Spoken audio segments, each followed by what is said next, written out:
Welcome, Ms. Lee Gorham. Wow, wow, wow. How are you? I'm good, thank you, actually. So you're now a resident of West Hollywood. That's right. You're right up the street. Yep. From the famed, I was going to say House of Blues, but that's not too much longer, I hear. No, I heard they're going to redevelop it. Yeah, but hopefully the whiskey will never go away. This place has been around here longer than all of us. Yes, definitely, yeah. Now, first time you came to LA, what was your impressions? What was the gig? Where did you guys play first? The gig, I think actually we played the Roxy first. Okay. Then the next night we played the Whiskey. I don't know how that worked out, but that's how it worked out. That was, I loved LA. It was everything, you know, a guy from cold, wet London would expect. Palm trees, beaches, beautiful women. Man, it was the whole package. It was the whole package. It was fun. Back in the day, did they have you staying at the Tropicana down the way? No, we stayed at the Sunset Marquee. Oh, wow. Yeah, we stayed there pretty much every time. Wow. Yeah. It wasn't quite as posh as they upgraded it. Yeah. It was still very nice though. Yeah, you used to just walk in, everybody hanging by the pool, but yeah, now it's a little upscale. Yeah. Now I saw you the first time you were at the Poly Pavilion, UCLA, supporting right. Pretenders. Wow, now you're talking. I remember. How many trips was that? That was maybe your second, third tour?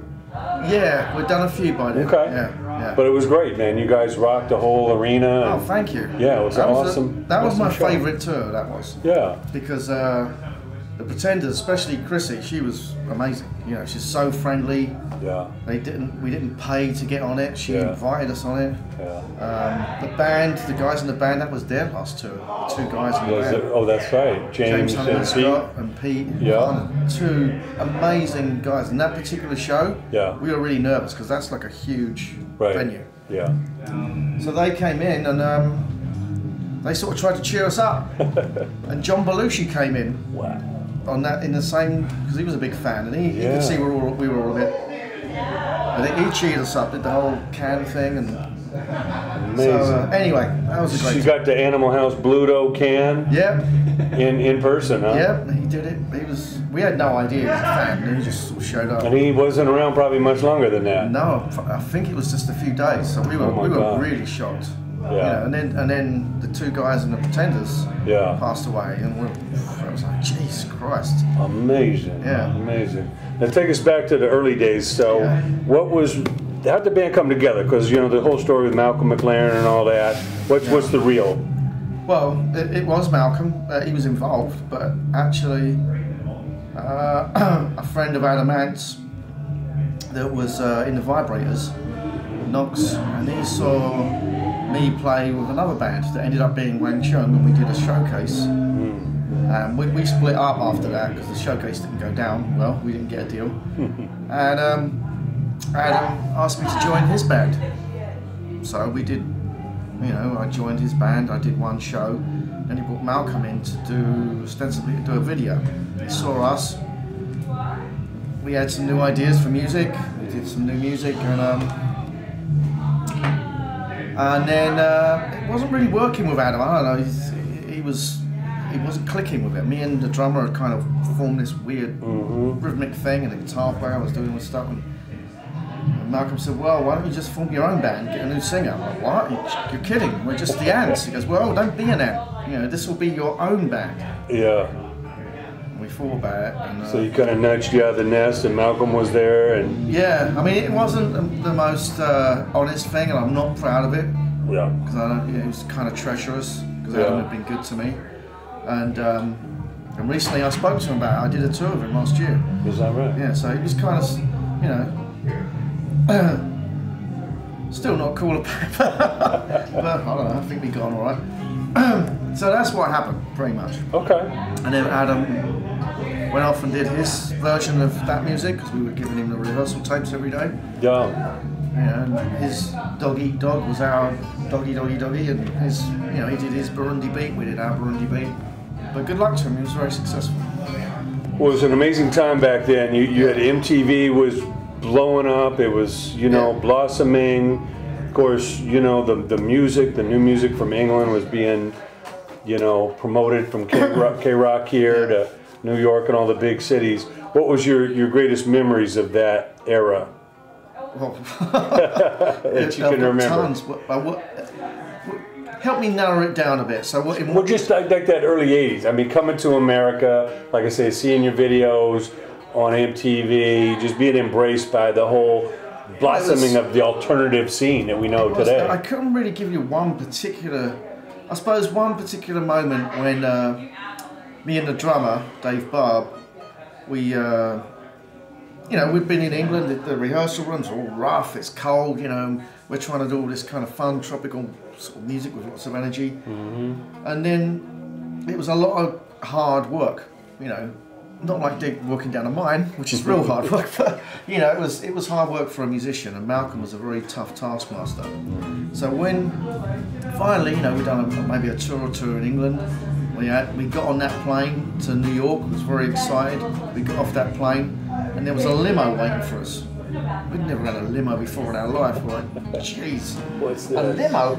Wow. So we get in the limo, and we drive to Manhattan, and of course we cross the Brooklyn Bridge, and we see the lights of Manhattan. And at that moment, we all looked at each other, and we went, wow. Do you know what I mean? This is it. I mean, it's the promised land. Yeah, it was. It was just like that, and it fulfilled more than our expectations. Amazing. I'm still here. Yeah. Well, I know Candy obviously is the all-time classic everybody wants to hear. How did that come together? Because I know it was a remake. I know Kenny Laguna, I guess, produced it. Yeah, it was. Joan Jett's manager now. That's right. It was Malcolm calling me like 3 o'clock in the morning one day, and we were trying to get tour support for another tour. We'd done maybe 1 or 2 by then from the record label. They said, well, we're not going to give you any more unless we really need a radio-friendly song. So we had a song called Go Wild in the Country that was about to be released. But they said, the word from Malcolm, because he just spoke to him at 3 in the morning, UK time, said, yeah, they said, your bass is too crazy, it's not commercial, you don't have any radio-friendly music. I'm like, oh, okay. So what if we do a bubblegum song? And I thought maybe something like Sugar Sugar. I thought, no, that's maybe too, the Arches song. Right, sure. That didn't fly. So we let it go. And then it was Kenny Laguna's friend, Steve Leeds, who now works at Sirius. He suggested I Want Candy. And we didn't really know. We were booked we had to fly to Miami. You guys aren't getting a video with us, are you? What? No? Alright, let's making sure. And we had to fly to Miami. Yeah. And the record company had put a nice little package, a house, with a boat in the garden, and the whole thing, a maid, and so another sort of wow. We're kind of making it. We don't realise we've got to pay it back over the next 20 years. Yes. Criterion Studios, we meet Kenny Laguna. And he says, yeah, my friend suggested this song. He gives us a cassette. We put it in our Walkmans and we check it out. We go, yeah, that'll work. He remembers it different. Kenny thinks that he taught us it over the phone or something. It's impossible.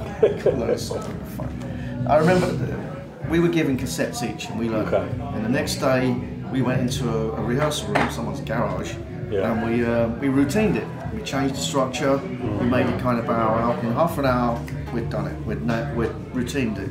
Yeah. And the next day, we went into Criterion with Kenny, and we recorded it. And Joan Jett was there, and she was great, the whole band. It was a really pleasant, positive time. Kenny was hilarious. Wow. It was real fun. Yeah, he remembered, I know what he had to call up Richard Gotterer, one of the writers, for the melody. He had to finalise that, and he worked out on the piano. And he doubled the melody on the piano and the chords. That's what gives it a kind of a bit of tonal musicality. It was this little production trick. Great producer, great guy, it was good fun. Right song, right time. Yeah. And he was part of that whole 60s bubblegum scene. Yeah, so you had the legitimate connection from the 60s to the 80s. Yeah, that's how it happened. Yeah. Now, what's your greatest memories about K-Rock? Because obviously here in LA, they embraced the music from the beginning. Richard Blade still champions your cause. What was it like to come to LA and be able to hear your stuff and see it? Everything was a huge thrill. And I had a friend of mine who was a friend of Rodney Bingenheimer. Yeah. And we used to just pop over to Pasadena when it was over there. We used to just hang out in the room and answer the phones and answer the phones. And then Richard, I think, came later. Richard played. Hey guys, how are you? It was a really sort of low-key place. Yeah. But fun, you know, and they played. I mean, Rodney broke lots of eyes before us. So many, yeah. And you know, Mark Bolan. You saw that movie? Oh, Yeah. sure. The Mayor of the Sunset Strip. Yeah. Saw him the other night, wasn't he? He was at Canners. Yes, it was at Canners. Is that right? Yeah. Rodney at Canners. Yeah, holding court as usual. Man, it's his office. When I first met him, it was Sunset and La Brea. It was tiny nailers, and to meet Rodney, you had to go at 3 o'clock, and that was his office. You give him your cassette or your vinyl, and that was the deal. It's amazing stuff. So, obviously you're performing tonight at the Whiskey. Working on any new stuff? What's the future of the band? We've got some new stuff, and I'm going to be, you know, routining it and recording it hopefully in the next few months. And that's it, really. I mean, you know, I'm just lucky enough to still be playing this stuff after 40 odd years. Absolutely. You know, you're here in the good weather in West Hollywood. Yeah. Now, all you've seen through the years, Lee, what advice do you give to the young creative people? Because just like you coming up, they got a lot of ideas, they got energy. It's a different business, but what do they have to concentrate on, you know, musically or you know, creatively to It's a stand difficult out? question. I mean, basically, it comes down to hard work, consistency, all those boring but true things, and also you got to sound different. Malcolm always had a thing: don't compete. Yeah. Don't compete in the crowd.